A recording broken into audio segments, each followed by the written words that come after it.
What's up everyone, how's it going? So if you've ever wanted to start a side hustle, but you don't want to quit school or your day job, this video is for you. I'm going to show you an average day in my life working as a software developer and also running a side hustle. I've been doing side hustles for the past 4 or 5 years at this point.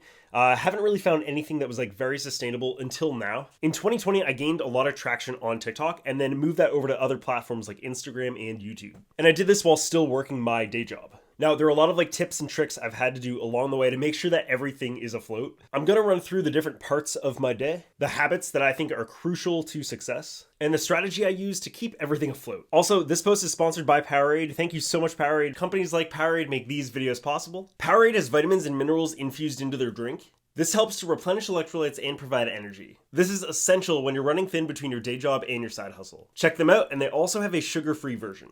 So with that, make sure to like, subscribe, and let's hop right in. So I like to think of my day as 3 different parts.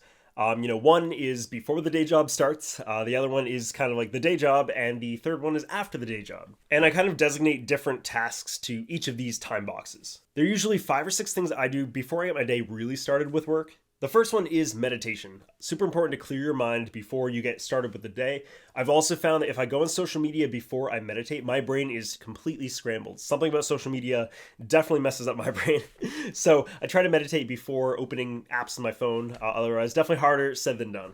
And for gratitude, there are so many other people out there who are super, super successful. It's very easy to compare yourself. But, as I say, comparison is the thief of joy. So I try to focus on, being grateful for what I have in the moment.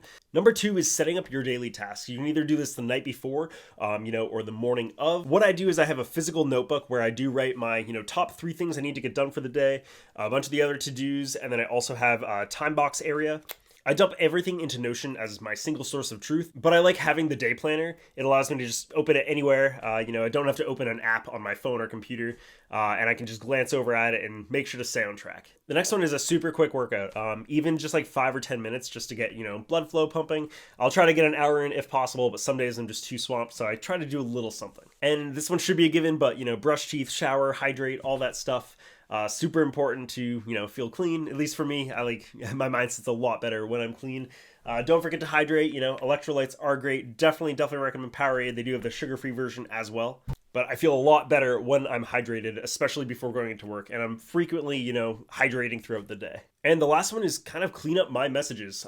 When the day starts, I do respond to every single DM. A lot of work, but it's worth it. I do feel like people like that personal connection. So I do Instagram, TikTok, Discord, and I also, have the emails as well. I try to clear out my email inbox as much as possible, respond to everything. I do have an assistant who does that as well. But I think, cleaning up your messages before the day starts kind of just reduces the clutter overall.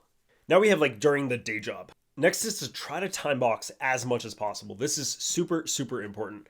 Every hour of the day, you should have a rough idea of what you're going to do, hopefully an exact idea. But, time boxing is what will keep you focused.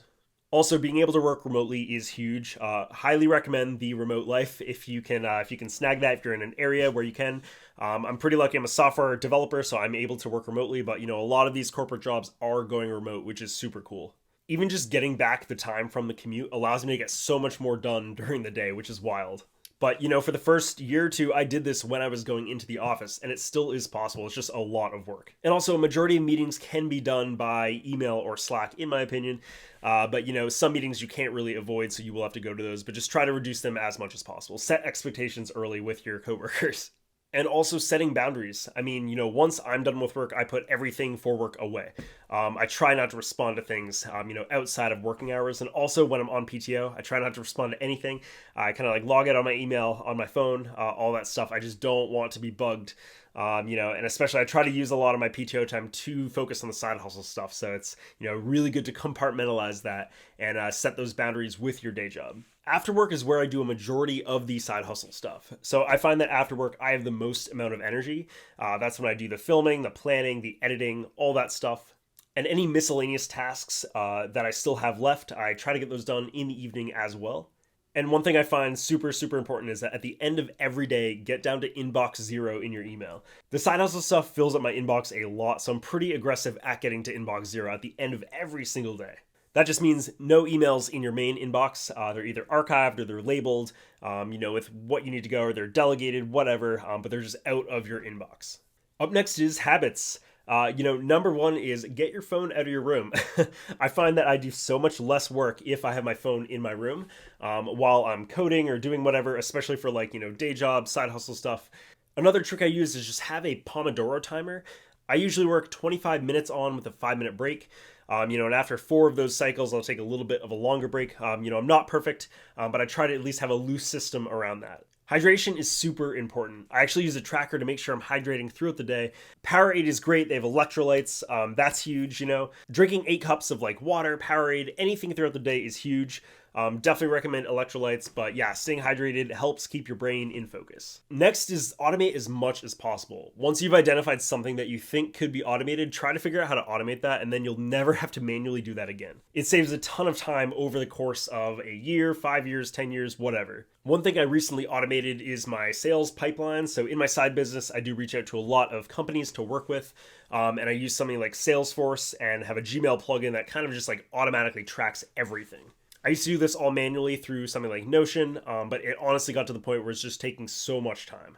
Also, try to minimize task switching.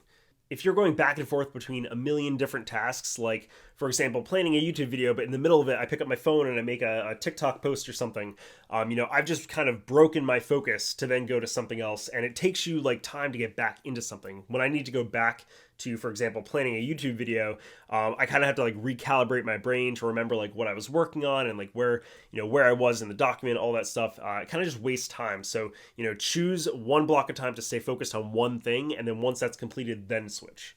And also, every Sunday, I built the habit of just doing a general cleanup. I make sure my Notion is all cleaned up. I make sure my camera roll is, backed up.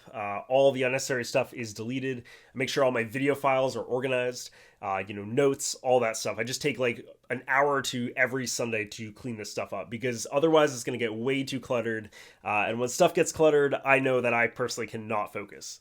Once you've built up your side hustle so it's somewhat successful, definitely start outsourcing the things that you either don't like or you don't really have the skills in.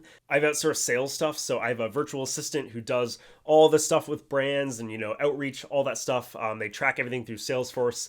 I could do that, but I was getting to a point about like 6 or 7 months ago where I was super overwhelmed with email.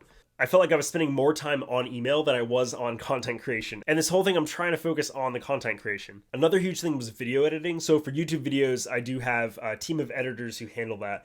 I wanted to focus more on YouTube. I just don't have the time to be editing all the videos.